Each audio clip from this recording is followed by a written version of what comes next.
Hey there folks, this is Matt once again with another review, and this time it is 8mm, which is a film that once again proves to me that Joel Schumacher is a really good, capable director.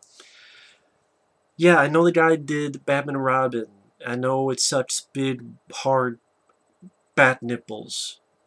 We know this, I know this, you know this, but that doesn't negate the fact that I think he's a great director. I like DC Cab. The Lost Boys I enjoy. Flatliners I enjoy. Fuck the remake. Falling Down with Michael Douglas I really enjoy. A Time to Kill I enjoy. A Phone Booth, which I saw in the theater back in the day with Colin Farrell. I enjoy that film. I think it's the best film Colin Farrell has done, honestly, that he starred in. This film, I think he's done a lot of good stuff. So, again, Batman Robin sucks, but I'm not going to say everything he's done has sucked just because of Batman and Robin. I've named whether it be Time to Kill, or Falling Down, or Phone Booth, or The Lost Boys, and so forth. I think he's done a lot of good work.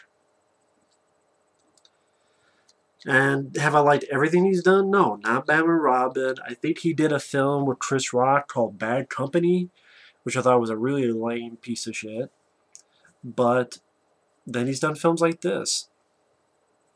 I know this is written by Andrew Kevin Walker, who wrote the script for Seven, but Andrew Kevin Walker kind of disowns the movie because he had the studio wanted the script a bit toned down, and he thought, oh, Joe Schumacher's going to direct it, he'll be on my side. But no, Joe Schumacher was on the studio side. He said, yeah, let's tone it down a little bit.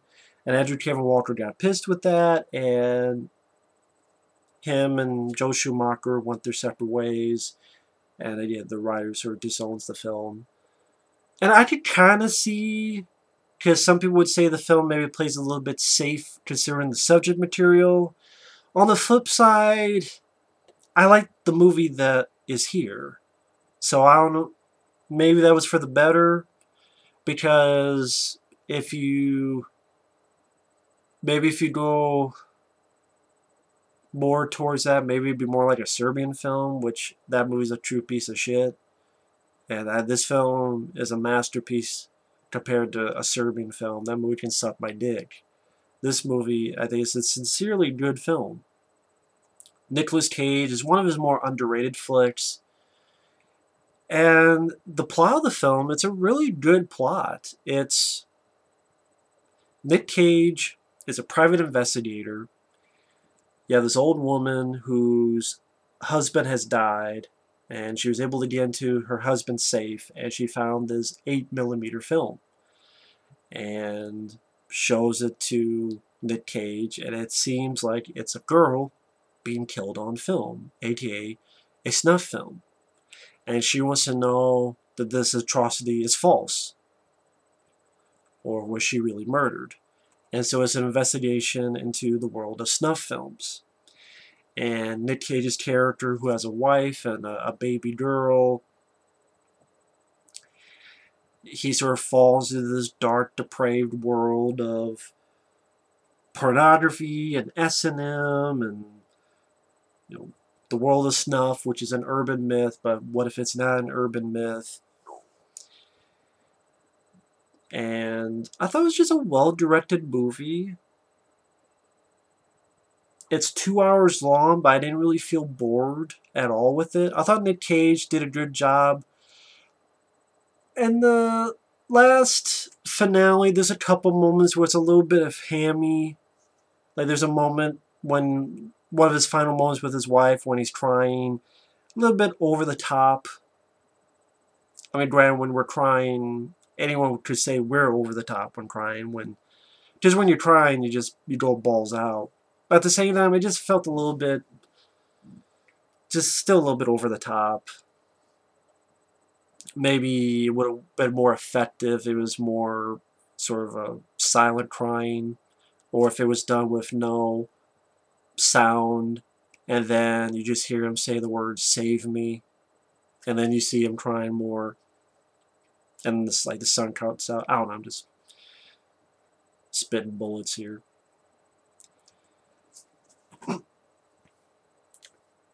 But it's not an action film. If you go into it as an action film, you're going to be disappointed with it. He's looking through missing persons. I like the fact it shows that it takes a long time. He doesn't just find it in 2 minutes. Oh, he looks at 5 things and finds it. I like that they show there's a length of time. And he goes to see that girl's, finds out who it is, or at least her name, finds her mom, tossed her. I like some of the dialogue he says. For instance, when he goes, I'm not here to create any false hope. So it shows you he's a decent guy. He's a decent guy. He finds the girl's diary, which mentions some old boyfriend. Norman Reedus, who I know is big now in The Walking Dead, he has an early role here as the boyfriend who's in prison. And he's just talking shit about her, being a total dickhead. And I like this moment where he's like, hey man, pass me one of these smokes. And the kid just drops it and, I don't smoke. I like that. And I like some of the bits of dilemma they play off on this. For example, when he talks to the mom and he's asking her, which would you choose? To believe she's happy, but you don't know, but you just think in your head, well, she's probably out there happy. Or to know the truth, and the truth is really bad. Which would you want? Would you want to know the truth, even though it's horrible and terrible? Or would you not know, but at least you can think she's happy? And the mom goes, I want to know the truth. I thought the actress who played the mother, she did a really good job in it. Well, at least he goes to Hollywood, he's looking through titty bars and porn stores, seeing, because the boyfriend had mentioned how Norman Reedus said she was trying to maybe get a job at a titty bar. So he's just trying to find out any information. Gets to Joaquin Phoenix, who has an early role here. And he was a interesting character because he's got all these tattoos and he works at a porn store, but at the same time he's really reading Truman Capote, and he's really a decent guy who just wanted to be out there playing music, but no one's banging on his door, as he says. You name the price, I name the vice. And Phoenix starts helping him out. I like the line, you hear this in the trailer, but it's in the movie, you dance with the devil don't change. Devil changes you.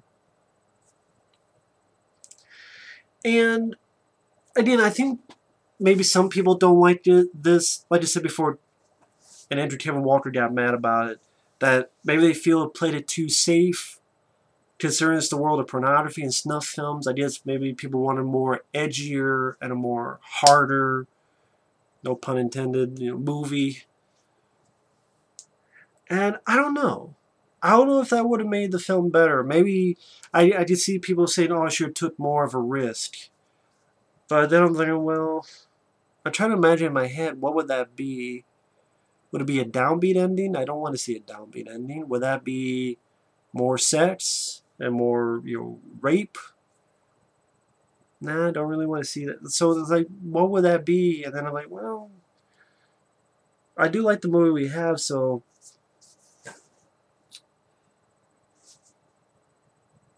the implications of it, I think, worked fine.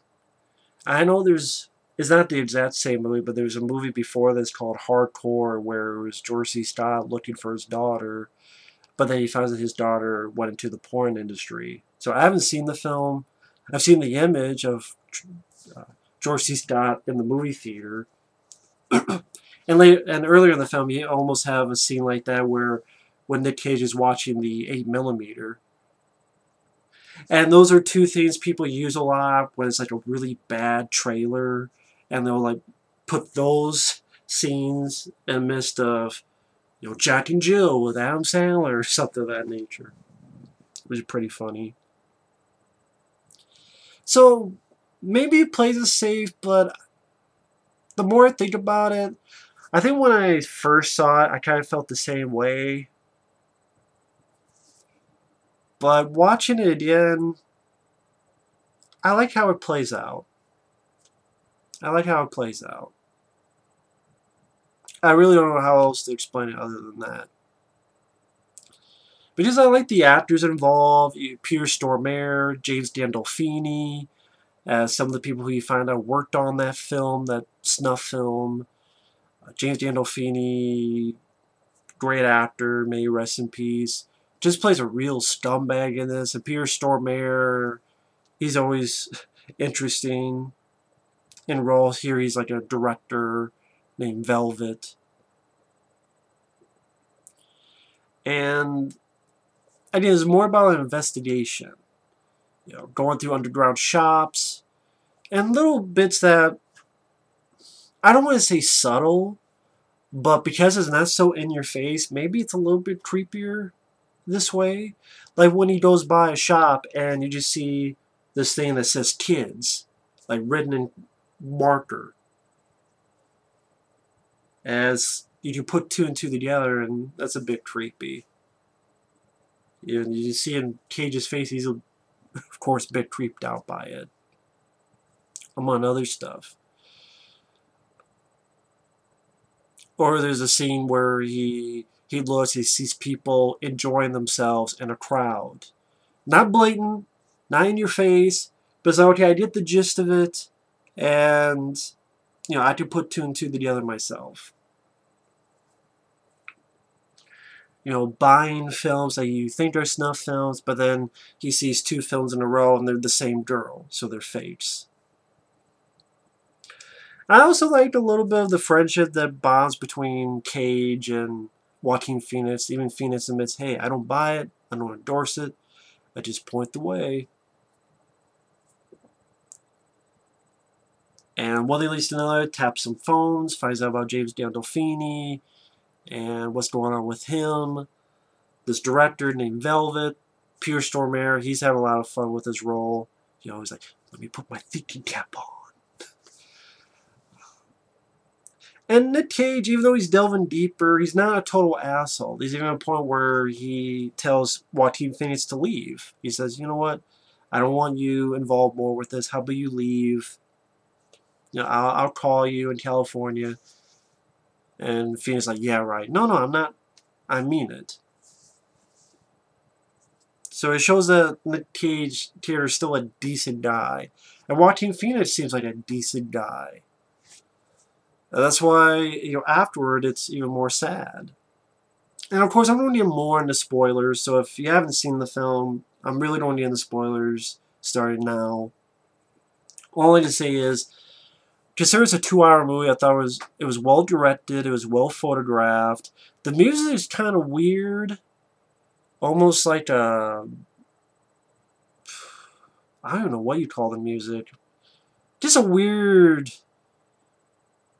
A lot of the music seems a bit weird, but maybe that's the point, to make it off-kilter. Nick Cage, I think for the most part, does a good job, except a little bit at the end, a little bit hammy. But other than that, I thought Nick Cage did fine. James Gandolfini, Joaquin Phoenix, Peter Stormare, the supporting actors did great. I thought it had some good moral implications about diving deep and, you know, trying to get yourself out of there. And just the subject matter. Just a crazy subject matter to go into. Look into a snuff film. That's not something you see in a big... This is a big studio movie. This was Columbia Pictures. That's a subject matter you don't see in a lot of big studio movies. Not at all. So I appreciate they at least tried to go for it. And then probably to try to mimic the success of Seven, which it wasn't as successful as that movie.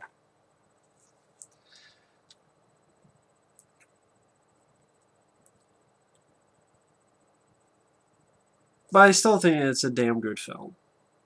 It's definitely a lot better than the sequel, which I'll get to later in the next video. I've seen that film. It's a piece of shit. But this, getting the spoilers, it makes it more sad when Phoenix is caught. As like, hey, get the film. You find out that the old man's lawyer was a part of this as well. I like to see when he's talking to the lawyer in here, and he's like, you know what? You know, that old man, did he jerk off? Did he get himself off? Why would he want the film? I'm just trying to understand. And the lawyer goes, because he could. And that's another thing I liked is that it's not trying, oh, movies did it or this other did it. It's just sometimes people do stuff because they want to. Is that later on, there's this guy who wears his mask, calls himself Machine. And he's having this battle with Nick Cage at the end. And this guy's even saying all this stuff. I wasn't beaten. I wasn't molested. I didn't do this or that. I'm only what I am. And that's all there is to it. And I like that. It's not Rob Zombie's Halloween type of stuff. But yeah, he does burn the film, the 8mm film. They still kill Joaquin Phoenix. They beat the shit out of Nick Cage, handcuff him to a bed. I like when Nick Cage is like, "You motherfuckers. You small-time motherfuckers. You stupid fucking..." And he tells him about the cash, tells him about how the lawyer got paid $1 million. I guess you guys got paid that too. They turn on each other. Nick Cage I like that sometimes in a film like this they make the lead not do anything, but I like hey, Nick Cage, he stabs the machine guy in the stomach. Or he made them turn on each other. Later on, he punches the shit out of Gandolfini, then makes him take him to where the film was shot. He can't kill him, and then he calls the girl's mother and asks for permission. And read Nick Cage, that's another part that he's a little bit hammy in that. Like, please tell me to do it. He's a little bit hammy on that. So that's what I mean. There's like a couple movies a little bit too hammy. I thought the mother, on the other hand, she did a good job. And then he kills a guy, beats the shit out of him with the butt of his gun. Kills James Gandolfini. Then puts like his porno on him and burns him for no evidence. And then he calls the old woman, told her what happened. I thought the old woman did a great job with her reaction. And you later on find out that woman, Mrs. Christian, took her own life. Oh shit.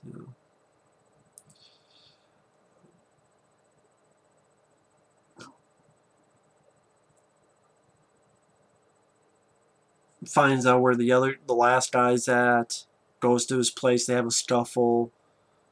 And is able to kill that guy. He's able to finally go home. And keep saying, "Save me." And again, Nick Cage, I kind of wish sometimes he'd play a little bit more subtle in some of those scenes, that he became a little bit hammier. But again, those are little moments. I think for most of the film he does a good job. Just those little moments he could have... But I don't know, maybe I'm just trying to...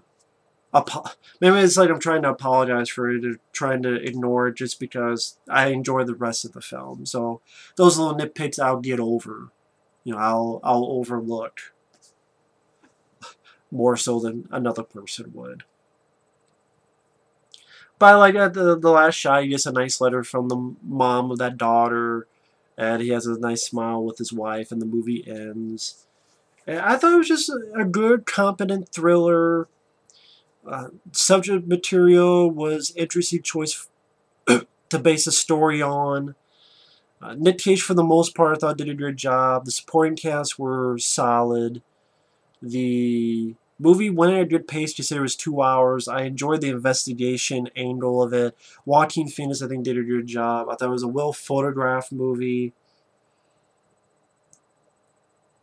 Not sure who the DP was on this.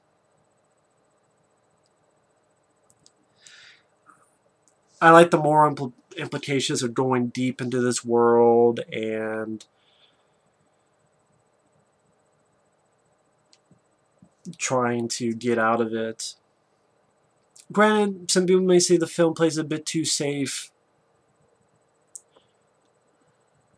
but I would have to see what the alternative would have been before I say whether that would have been better or worse. Because if it was in the realm of I Spit on Your Grave, or Serbian film, exploitation film, then I'd probably prefer this, honestly. But either way, I think it's a good film. It's an underrated film. No one really talks about this film, mentions this film. This film is kind of forgotten. Has a decent rating on IMDb, so I guess I'm not the only one who likes the film. But I think it was a well-made flick. And a good dark thriller, really, at the end of the day. So,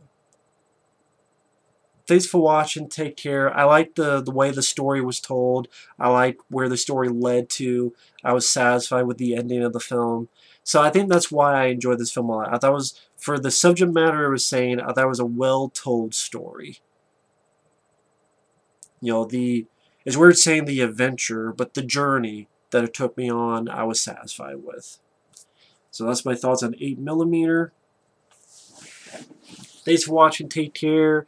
And next time I'll talk about the piece of shit sequel, 8mm 2. Later.